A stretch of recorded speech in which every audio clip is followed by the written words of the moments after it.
Bienvenidos de vuelta al programa. Estamos compartiendo con ustedes una entrevista que grabé la otra tarde en su finca en Río Negro, Antioquia, con el expresidente de Colombia, Álvaro Uribe, que fue un gran anfitrión. Le agradezco públicamente por su hospitalidad, a él y a su esposa Lina, y por lo estupendamente bien que me dieron de comer después de la entrevista. Comí tan bien que luego no he comido 3 días seguidos. Bueno, esta es la respuesta. Le pregunté, ¿usted votaría por Juan Manuel Santos el próximo año, presidente Uribe? Y así respondió. ¿Usted se imagina votando por Juan Manuel Santos? No puedo hacerlo. No puedo hacerlo porque estoy en desacuerdo con sus políticas. Profundo. ¿Cómo voy a estar yo de acuerdo, por ejemplo, que tengamos un gobierno de Rochón? Nosotros dimos un gran ejemplo de democracia participativa, de austeridad en el gobierno, porque los gobiernos de América Latina tienen que escoger entre si son unos gobiernos de derroche burocrático o son unos gobiernos de ampliación de políticas sociales. Esa es otra de las objeciones que yo tengo. ¿Cómo voy? El gobierno de Santos le crea unas incertidumbres. Entonces es como un juego de ruleta. Hace poco una señora me hacía una pregunta como la suya. Me decía, oiga Uribe, imaginemos que en mayo del año entrante Colombia va bien, tenemos que votar por Santos.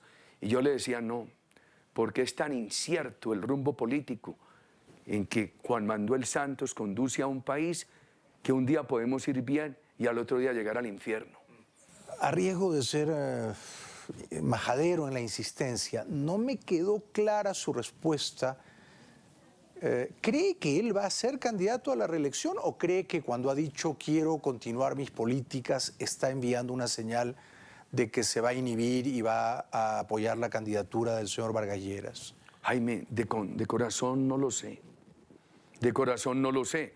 Ahora seguramente muchos dirán que el segundo ha sido una persona más comprometida con la seguridad y que es más fácil elegirlo que a Santos. Pero desde ya tenemos que decir, él participó 3 años en este gobierno. Sí, ha sido un aliado incondicional del presidente durante Juan 3 Manuel años. Santos. Sí. Entonces, si va a salir ahora con unas políticas distintas a las de Santos, ¿a quién le creemos? ¿A cuál de los dos Vargas Lleras? ¿Al incondicional de Santos o al que de pronto nos van a mostrar ahora en el proceso electoral? Presidente, yo percibo que aquí en Colombia hay muchísima gente, una clara, abrumadora mayoría, que tiene una deuda de afecto y gratitud con usted y que siente que el presidente Juan Manuel Santos lo ha traicionado a usted, perdone que yo hable claro, que ha sido desleal con usted. Y esa gente quiere votar en las próximas elecciones presidenciales de Colombia por un candidato que sea fiel a usted, que represente sus políticas de gobierno. ¿Quién sería ese candidato si usted pudiera elegirlo? ¿Tiene uno en mente? Yo jamás le pedí a Juan Manuel Santos, presidente de los colombianos, su obsecuencia. Nunca traté de afectar su independencia. Porque también mis adversarios dicen es que Uribe no ha dejado gobernar a Santos. Él ha hecho lo que ha querido. Todas sus decisiones de gobierno, muchas equivocadas, las ha impuesto. Entonces yo lo que he reclamado es que él ha incumplido lo que le ha ofrecido al pueblo colombiano. Si nosotros logramos elegir un presidente el año entrante, ese presidente tiene que llegar con una plataforma profundamente discutida con el pueblo colombiano y a cumplirla. Entonces ese candidato convertido en presidente no debe depender de Álvaro Uribe, sino de la plataforma que le ofreció al pueblo colombiano después de discutirla y aprobarla en debate con la ciudadanía. A mí me gustaría mucho que su vicepresidente por 8 años, Francisco Santos, fuera quizá el candidato presidencial del uribismo. ¿A usted le parecería un buen candidato? Le tengo todo el aprecio, toda la gratitud y está en un proceso de preselección con excelentes compatriotas como el exministro Óscar Iván Zuluaga, de gran credibilidad, el doctor Carlos Holmes, el senador Juan Carlos Vélez, pero además le hemos dicho al país que estamos abiertos a construir una coalición con otras fuerzas políticas sobre 5 puntos. La seguridad, la inversión, las políticas sociales. Este país tiene que hacer un gran esfuerzo de educación y de generación de oportunidades de emprendimiento a los jóvenes, la democracia participativa y el Estado austero. Pero la pregunta más difícil no se la había planteado todavía y para mí no era fácil, ¿no?, planteársela. Porque mucha gente en Colombia dice que el expresidente Uribe, como los otros expresidentes, Samper, Pastrana, Betancourt, una vez que abandona el poder debería retirarse de la política. Le reprochan eso, le dicen, pero se entromete mucho, está todo el día en el Twitter, está lanzando unos twitters enfáticos, criticando al presidente, dictándole la agenda. Entonces sus opositores le hacen esa impugnación. Dicen, si es expresidente y ya se ha retirado, debería jubilarse y guardar silencio. Yo tenía que plantearle esa pregunta y lo intenté.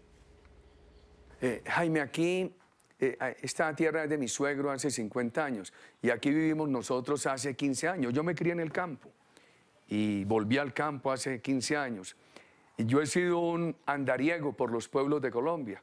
Digo que soy un provinciano, un pueblerino. Por circunstancias académicas y laborales, en el tiempo que ha transcurrido desde que dejé la presidencia, me he movido mucho en la comunidad internacional, universidades, foros, debates. Pero lo que más le gusta es estar aquí en su finca en Río Negro. Y el contacto permanente con la ciudadanía colombiana. Sigue viajando mucho por Colombia, ¿no? Sí, Jaime. Sí, Jaime. Ayer que estuve unas horas en Cartagena, fue muy grato asistir a una reunión con unos líderes muy inteligentes en un barriecito popular de Cartagena. O sea que sigue usted activo políticamente. No es usted un político retirado. Me daría pena no seguir activo, porque le debo gratitud a este país que me eligió 3 veces senador. Aquí donde estamos me eligieron gobernador. Lo recuerdo. Fui 2 veces presidente elegido en Colombia. Entonces, mientras yo me veo en el espejo, digo, bueno, yo ya soy abuelo, tengo este pelo blanco, pero salgo del espejo y me siento con energías. Digo, ¿cómo me voy a retirar? Si le debo gratitud a mis compatriotas. Y recuerdo uno de esos bellísimos cuentos de García Márquez, que él publicó en una colección de cuentos que llamó 12 cuentos peregrinos. En uno de ellos dice que el ser humano envejece más rápido en el espejo que en la vida real. Yo en el espejo digo, no, yo estoy ya para que me den de baja en la política, pero en la vida real todavía me siento con alientos, me siento firme para dar la batalla. Celebro eso y que sea una batalla de larga vida, presidente. Los demócratas lo necesitamos. ¿Qué edad tiene usted? El 4 de julio cumpliré 61 años. Yo nací el 4 de julio de 1952, imagínese. 61 años. ¿Y es abuelo cuántas veces ya? Por ahora una vez. Una vez. Un nietecito a quien quiero mucho, tiene 11 mesecitos y me quiere mucho. Yo creo, mi señora dice que me quiere mucho porque yo lo monto a caballo. ¿Le gusta mucho montar a caballo a usted? Quiero mucho los caballos, Jaime. De niño, yo hice el kinder yendo a caballo a una escuela donde mi hermano, el que me seguía en edad, fallecido, y yo hacíamos el kinder. He vivido toda la vida muy cerca de los caballos, los quiero. He leído mucho de usted y una de las cosas que he leído de usted es que es capaz de montar a caballo con una taza de café sin derramar una gota. ¿Eso es verdad? Ayer hice nuevamente el ejercicio. ¿Cómo lo para funcionó? No perder la firmeza, estimado Jaime. La verdad es que he vivido muy cerca de los caballos, los quiero, enseñan en la política. Porque, por ejemplo, el perrito admite el maltrato y recibe la caricia. Al caballo ni lo maltrates, ni te le aproximes con melosería. El caballo exige equilibrio.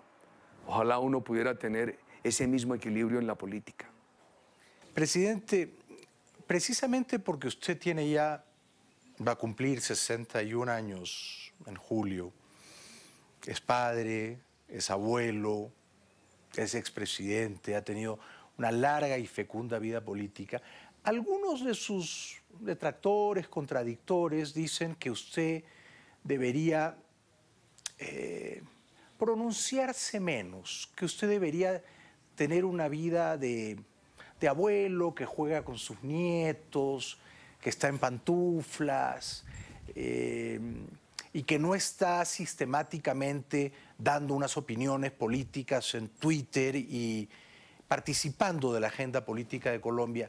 ¿Qué piensa usted? ¿Qué les respondería usted a los que sugieren que usted debería entrometerse menos en la vida política de su país? Me sentiría ingrato con mi patria, que me ha dado tantas posibilidades. Además, pertenezco a una generación que no ha vivido un solo día completo de paz. Entonces me pregunto si yo todavía tengo energías y en mi país hay violencia, no se ha superado la pobreza, hay todavía inequidad.